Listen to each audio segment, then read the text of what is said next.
A devoted single father opened his door to the storm for one night, unaware the stranger shivering on his porch was the same woman he was scheduled to meet on a blind date the very next day. Before the story unfolds, drop a comment with your location. We love seeing how far these tales travel around the globe. Bennett Cole was busy stirring a pot of hot cocoa with his 6-year-old Piper on a bleak Tuesday evening in late November. The blizzard that had loomed over Boulder all afternoon had finally snapped, hitting Colorado with a vengeance that felt less like weather and more like a personal attack on the very idea of winter. They stood side by side in the warmth. In the kitchen, they watched the wind whip the snow sideways against the glass. Piper tugged his sleeve, insisting they needed extra marshmallows because, "Daddy, the storm is giant, so we need giant marshmallows to fight it back." Ben was chuckling at her invincible logic when the doorbell cut through the air at exactly 8:50. They both froze.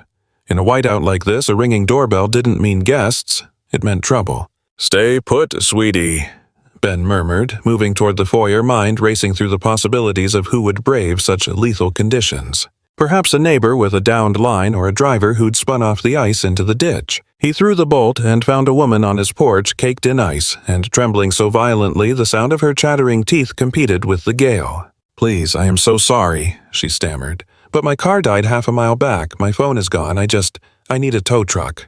I promise I'm not a serial killer or anything crazy. I'm just freezing and stuck." She rushed out the words, tumbling over each other as if she feared he'd lock her out before she finished explaining.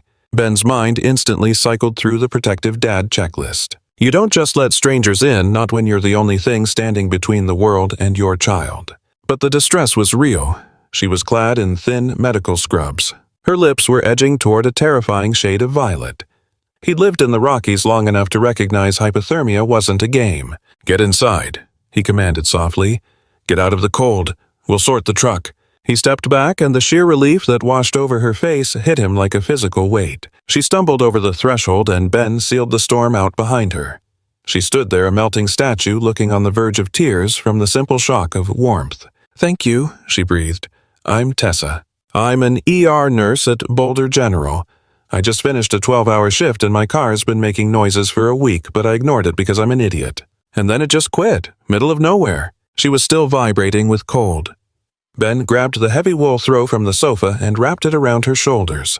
"I'm Ben, and the little shadow eavesdropping around the corner is Piper. I'll grab you some dry clothes, then you can use the phone." Right on cue, Piper peeked around the doorframe, eyes wide with caution and curiosity. Tessa managed a weak wave. "Hi, sweetie. Sorry for crashing your night. Your dad is really kind."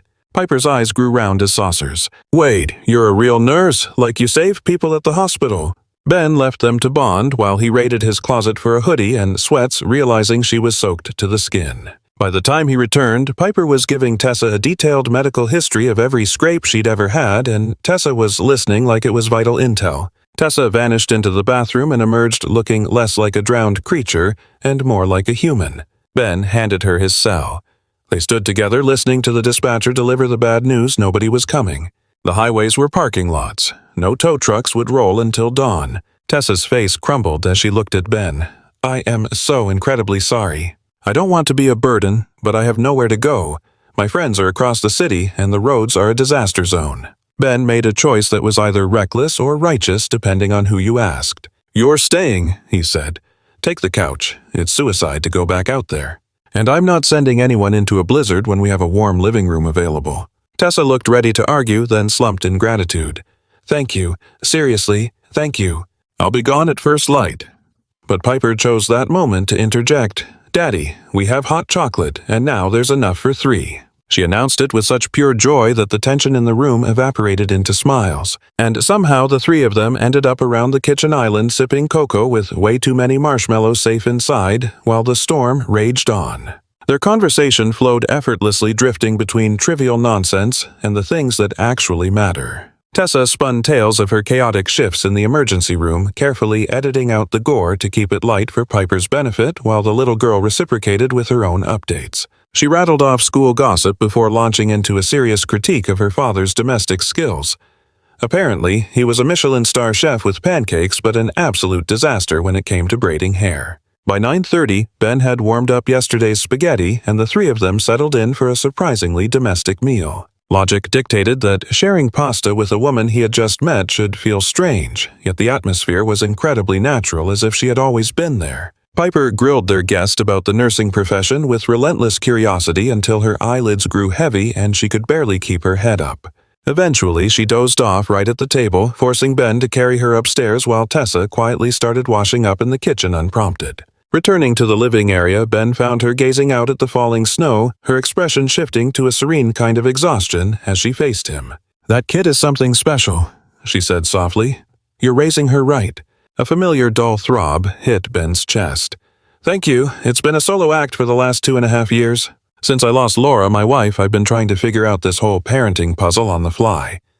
Tessa's face softened, her eyes filling with empathy. "I can't imagine how hard that is, but for the record, you are absolutely killing it as a dad. She's bright, kind-hearted, and genuinely happy. That doesn't just happen." They spent the next hour trading stories about their careers and the complexities of life. It wasn't flirtatious or heavy, just the easy rhythm of two weary souls finding comfort in unexpected company. By 11 o'clock, Tessa was fighting a losing battle against sleep, so Ben arranged a makeshift bed on the sofa with spare linens. Dawn arrived with rude abruptness, bringing the rumble of an engine that drew Ben to the window, where he spotted a recovery vehicle idling in the drive. Descending the stairs, he found Tessa fully alert, meticulously folding the borrowed bedding. "Ride's here," she announced. "I rang them an hour ago, but let you two sleep in." She had changed back into her dried scrubs, looking crisp and ready for duty. As he escorted her out, Ben felt a pang of melancholy that their brief connection was severed. "You really saved my hide last night," she said earnestly. "I hate to think what would have happened if I'd been stuck in that cold. Is there any way I can make it up to you?" Ben just waved off the offer. "Just do a good turn for someone else down the road. That is all the thanks I need." Suddenly, a pajama-clad Piper came thundering down the steps to catch their guest before she left. "See you, Tessa? Good luck with your car. You are the best nurse in the whole world." Tessa squeezed the girl tight, whispering a word of encouragement before turning to trudge through the snow toward her escape ride. For the remainder of the day, Ben struggled to push the memory of their easy camaraderie out of his mind. He was in the middle of preparing a midday meal when his sister Monica phoned. Her tone was suspiciously buoyant, signaling a scheme in motion. "You better not have forgotten Bennett Cole. You swore you would go to this blind date. 6 p.m. tonight at the Crossroads Cafe. Her name is Tessa, and I am not giving you any other details. Please confirm you haven't bailed on me." Ben felt a knot form in his gut. He had completely blocked out the commitment he made 3 weeks ago just to silence her nagging. Yeah, I recall. 6 o'clock. "Crossroads to meet a Tessa," he repeated, his voice devoid of any excitement whatsoever. Monica extracted 2 more vows of attendance before ending the call, leaving Ben to spend his afternoon agonizing over the impending doom of forced pleasantries. 6 o'clock arrived with punishing speed. Ben found himself tucked away in a corner booth at the cafe, feeling entirely ridiculous in the dress shirt his sister had mandated he wear. He was glancing at his wrist for the 3rd time when the entrance chimed, admitting a woman who began brushing snowflakes from her jacket. Ben glanced up reflexively, and his cognitive functions ground to a halt. It was her. The stranded nurse Tessa was framed in the doorway, eyes sweeping the venue in search of her appointment. Their gazes locked simultaneously, and the world seemed to freeze in place. Her jaw dropped.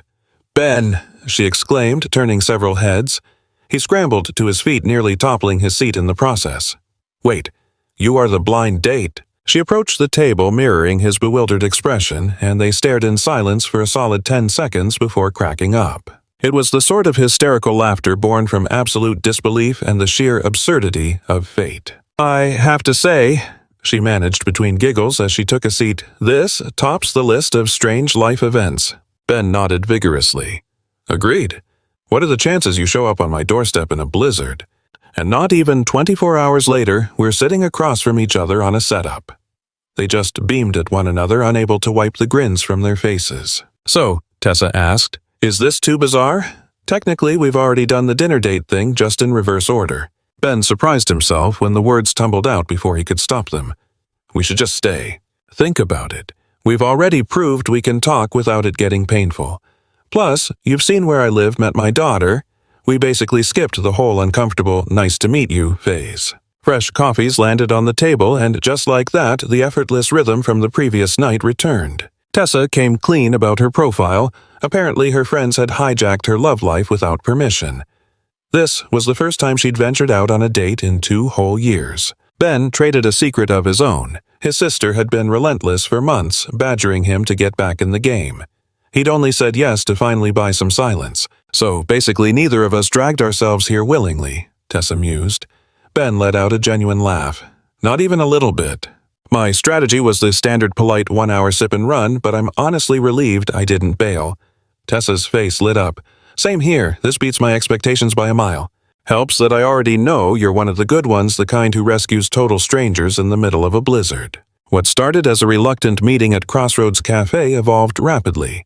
Date number 2 happened just 3 days later, followed by a third the very next week. By the 3-week mark, a realization hit Ben hard. He had spent more time with Tessa than anyone else since losing Laura. The truly terrifying part wasn't the speed, but the simplicity of it all. It was as if they had fast-forwarded past the clumsy introductory dances and landed directly in that sweet spot where masks drop and real life begins. When Tessa visited for a movie night, Piper didn't just recognize the woman from the storm, she practically flew across the room shrieking with joy as she tackled her. "The nurse lady is back," Piper announced before launching into a monologue proceeding to fill Tessa in on every tiny detail of her life from the 3 weeks they had been apart, barely pausing for breath. Ben stood back observing the scene and felt a dangerous stir in his chest, a sensation suspiciously similar to falling in love. Week 4 arrived and the universe decided to pull the rug out. On a Tuesday morning, Ben's phone rang. His main backer was withdrawing all funding from the startup effective that very second. They mumbled something corporate about restructuring their investment portfolio and cutting loose any project that wasn't exploding with immediate growth. For 2 agonizing hours, Ben glared at his spreadsheets, hunting for a lifeline until the cold truth settled in: it was finished. 3 years of grinding through 16-hour days, maxing out every credit card and clinging to hope, all vaporized in a single phone conversation. The lease he had signed just 6 months prior transformed instantly from an asset into a lead weight, dragging him to the bottom. Without that capital, he was underwater. He had exactly 60 days to pay up or clear out, and his bank account couldn't support either choice. The mere thought of announcing his failure after pouring his soul into this dream made bile rise in his throat. Ben kept his mouth shut around Tessa. How do you even start that conversation? "Hey, I know it's only been a month and we're happy, but my career just imploded. I'm losing my office and I'm a total washout." Instead, he began scrapping their plans, offering flimsy reasons about being swamped at work. He stopped, replying to messages with his usual speed, and instinctively retreated, drowning in humiliation and unwilling to let her witness his collapse. Tessa, being sharp as a tack, picked up on the shift instantly. At first, she backed off, assuming he needed room to breathe. Perhaps the relationship was accelerating too quickly, and he was getting cold feet. Or maybe he wasn't as prepared to let go of Laura as he had claimed. She coached herself to have patience to let him battle his demons solo. Then came week 5. Laura's parents arrived from Denver without a warning. His sister had clearly let slip that Ben was dating because Margaret and Tom appeared on his porch that Saturday morning wearing expressions of deep concern and betrayal. "We heard the news. You're seeing someone." "Why keep that from us?" Margaret pressed. Ben ushered them inside. Guilt gnawing at him, he really should have prepared them. They were Piper's blood after all, and they had every right to know how her world was changing. The tension in the living room was thick when Piper came barreling down the stairs, snatching Ben's phone from the table to share a picture. The screen lit up with a candid shot Ben had snapped just the week prior, Tessa and Piper in the middle of a baking disaster. They were both dusted in white flour, laughing hysterically. Margaret took one look and her face fell apart. "It hasn't even been 3 years, Ben. 2.5. You're replacing my daughter parading strange women in front of our granddaughter like Laura was nothing." Margaret's voice trembled with grief. Ben felt the wind knocked out of him. He hadn't viewed it through that lens. It never occurred to him that his healing might look like treason to the others who were still mourning Laura. Tom was more subdued, but visibly shaken. "We took you in as a son because of her. Now it feels like you're scrubbing her memory away, moving forward as if she didn't count." Ben scrambled to find the words, desperate to explain the misunderstanding, that he would love Laura until his dying day, but surely he had permission to find a scrap of joy again. But the conversation curdled into defensiveness, and when they parted ways an hour later, the tension in the air was thick enough to choke on. That afternoon, Tessa decided she was finished with giving him space, and drove straight to his place to demand some actual answers. When she pulled up, his car was parked in the driveway, but her knock on the front door echoed into silence. She circled around to the backyard and found him slumped on the porch steps, eyes glued to a document that turned out to be an eviction notice for his office space. "Ben, talk to me." "Why the secrets?" Tessa sank onto the step beside him, meeting a gaze that looked like he hadn't slept in a week. "Because you need a partner who is standing on solid ground, not a guy watching his business turn to ash. I couldn't bear the thought of you seeing me as a loser who can't even keep a startup afloat." Tessa gently pried the paper from his grip, set it on the concrete, and shifted her body to face him squarely. "Are you kidding me right now? I slept on your couch because my car died in a blizzard. You met me when I was a shivering, soaking wet disaster, begging a stranger for shelter. You think a bankrupt business changes who you are to me?" Ben's voice was a rough whisper. "It's not the same. You were just having a bad night. I am in the middle of a total professional implosion. And to top it off, my late wife's parents were here this morning telling me I'm replacing Laura too fast. And honestly, I don't know if they're wrong. Maybe I'm not built for this yet. Maybe it is too soon." Tessa felt a sharp fracture in her chest, but she refused to let her voice shake. "Forget them. Are you ready? I don't care about your in-laws or your sister. Do you want to be here doing this with me?" Ben stared at her, and the emotional fortress he'd spent 2 weeks constructing simply disintegrated. "I'm terrified, Tessa. I'm falling in love with you. And that is infinitely more terrifying than bankruptcy, because the last time I gave my heart away like this I lost her, and it broke me. And Piper already adores you. If this falls apart, she loses another mother figure." Tears welled up in Tessa's eyes. "I'm falling for you too. And yes, it's fast. Yes, it's absolutely petrifying. But Ben, I don't run away just because the road gets rocky. That goes against every fiber of my being. I work in an emergency room. Dealing with heart is literally my job description." They sat shoulder to shoulder on the porch steps, stripping away the pretenses to have a raw, unfiltered conversation about fear, grief, and the risk of loving again after trauma. Ben confessed he'd been self-sabotaging because he was convinced she deserved a partner without his baggage.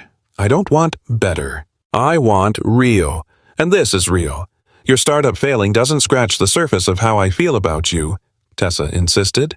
Ben laced his fingers through hers. "I need to speak with Laura's parents. I need them to understand that my heart expanding for you doesn't mean it's shrinking for her. And I have to stop retreating into my shell when life gets heavy because leaving you in the dark isn't fair." That evening, Ben picked up the phone and had a long, overdue heart-to-heart with Margaret and Tom about grief and the permission to move forward. He assured them Laura would forever be Piper's mother and he would never erase her memory, but he deserved the chance to build a new chapter. It took an hour of heavy conversation and shared tears, but they finally confessed that their anger was actually fear in disguise. They were terrified that as Ben built a new family, their connection to Piper would be pushed to the margins. 2 days later, Ben officially pulled the plug on his company and began hunting for a corporate tech role with a reliable salary. Admitting defeat stung like a fresh wound, yet simultaneously the crushing weight on his chest vanished, allowing him to breathe without the panic of a sinking ship. Tessa stayed right by his side while he locked the doors for the final time, helping him box up 3 years of blood, sweat, and tears, and she held space for him while he sat in the hollow room and wept for 20 minutes over the dream he was letting go. Knowing when to pivot doesn't make you a failure. It makes you smart enough to see what's broken and brave enough to try a new path. She told him this on the drive back, and Ben squeezed her hand tight. "I love you. I mean it. I genuinely love you, and I am done pretending I'm not all in on this." Tessa veered into a parking lot and turned to look him in the eye. "I love you too, and I love Piper, and I'm all in too. But Ben, we need a pact. Radical honesty from this moment forward. No more shutting down when the going gets tough. We face the storms together, or this doesn't work." Ben reached over the center console and kissed her.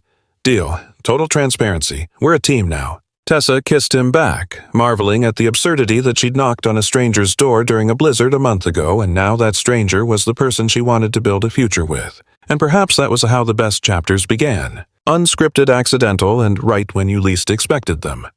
6 months blurred past, and Ben's life was unrecognizable from the wreckage of that November. He had secured a stable position as a software engineer at a mid-sized firm that offered a great salary, real benefits, and a schedule that let him actually live his life. Clocking out at 5:30 to head home felt like an illicit luxury, a concept he had almost wiped from his memory after years of midnight shifts. Tessa was still grinding through her rotation of graveyard shifts at the hospital, but Ben had established a new ritual of delivering coffee at 2 o'clock in the morning.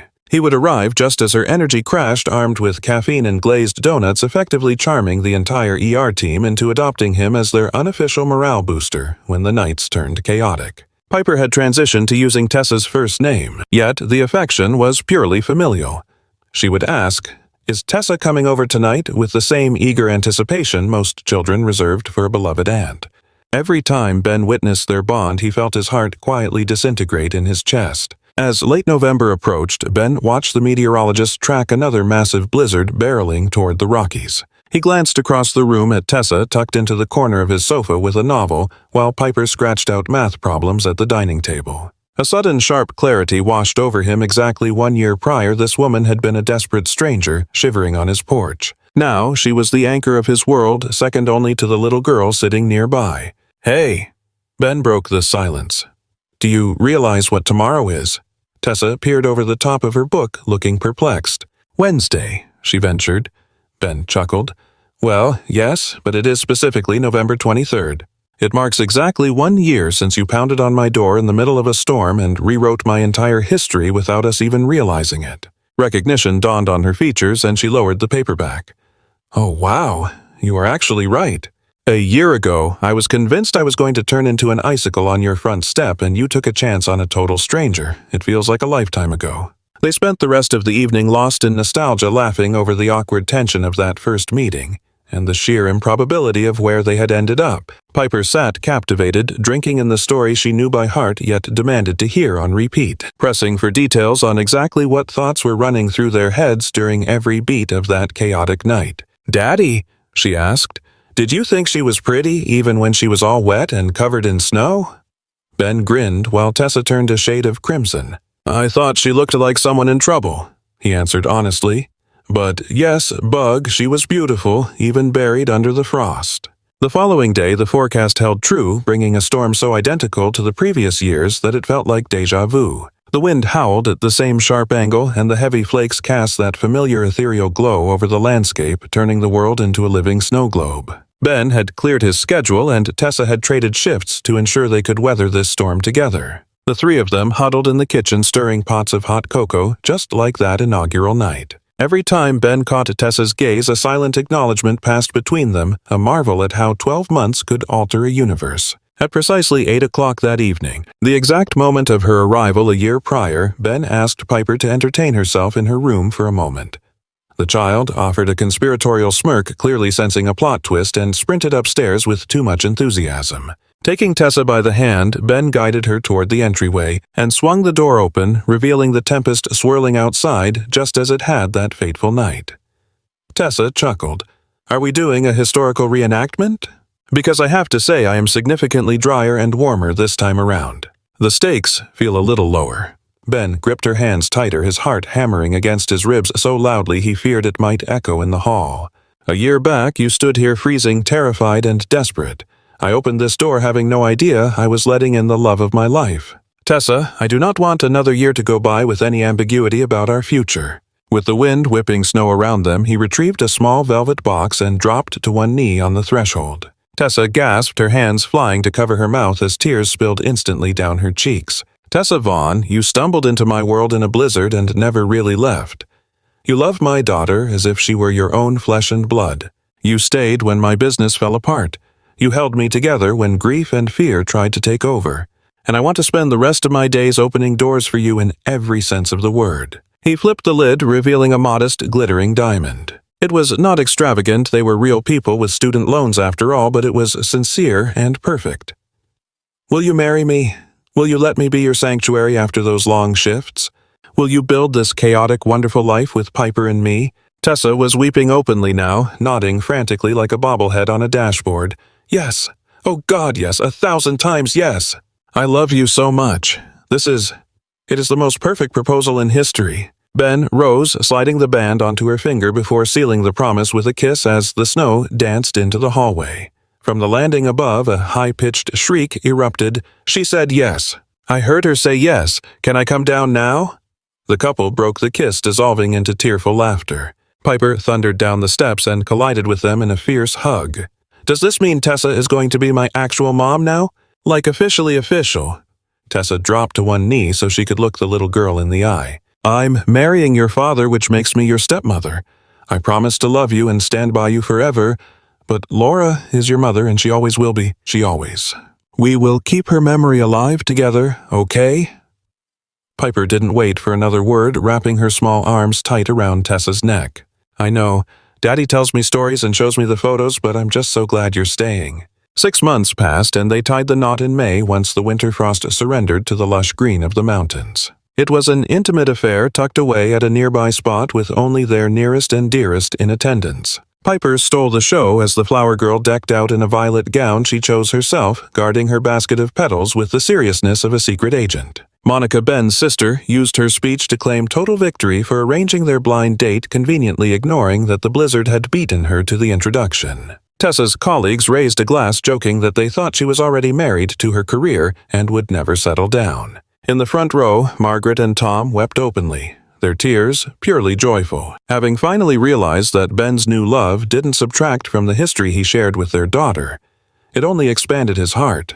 To the side sat a quiet tribute. Ben arranged a solitary candle flickering beside Laura's portrait, honoring what was while embracing what could be. Mid-vows, his eyes drifted to that table and a wave of tranquility washed over him, a distinct feeling that Laura gave her blessing. Perhaps she was the one who summoned that blizzard, guiding Tessa to his porch that night. The party moved back to their home ground zero for their romance, decked out with snapshots chronicling the timeline from that chaotic evening to their wedding day. Above the fireplace, a fresh portrait of the trio stood proudly beside a smaller frame, holding Laura's smile, a lesson for Piper that families are fluid, capable of expanding without erasing those we've lost. Swaying to the music, Tessa leaned in close. 18 months ago, I banged on a stranger's door just looking for a phone and some heat. I never imagined I was actually knocking on the door to the rest of my life. Ben pulled her tighter, and I opened it thinking I was just doing a good deed for the night. I didn't realize I was inviting in my second chance at happiness. As they danced, Piper chased the other children through the yard while the sun dipped behind the peaks. It was one of those rare moments where reality felt perfect, the kind of magic you get if the stars align just right. 2 years post-proposal, on another freezing November night, Ben and Tessa were cozy inside with 9-year-old Piper and baby Aaron, their 10-month-old son, born the winter prior. Dinner was interrupted by the doorbell, startling them since they weren't waiting for guests. Piper scrambled from her chair, shouting, "Maybe someone needs rescuing like Mom did." She had adopted the title Mom for Tessa 6 months after the nuptials. Ben and Tessa shared a knowing glance. Their lessons on compassion were sticking. With their own history as the blueprint, Ben swung the door wide only to find a courier with a cardboard box. No drama, no destiny, just mail. But Piper watched him with grave seriousness. "You still have to check every time, right, Daddy? Because you never know who might be waiting on the porch. Life has a funny way of delivering its greatest gifts when you aren't looking." Ben let a shivering stranger in from the cold and discovered his future waiting in the snow. Tessa knocked on a random door seeking shelter and stumbled into a forever home. They went on that blind date the following day, unaware they had already begun falling for each other amidst the storm. If this story proves that compassion changes lives, that rock bottom can be a foundation, and that opening your heart lets in the unexpected, then smash that subscribe button. Share this with anyone who needs a reminder that second chances exist, sometimes arriving in the middle of a blizzard. Thanks for watching. Never forget, you have no idea what miracles are waiting on the other side of that door until you find the courage to open it.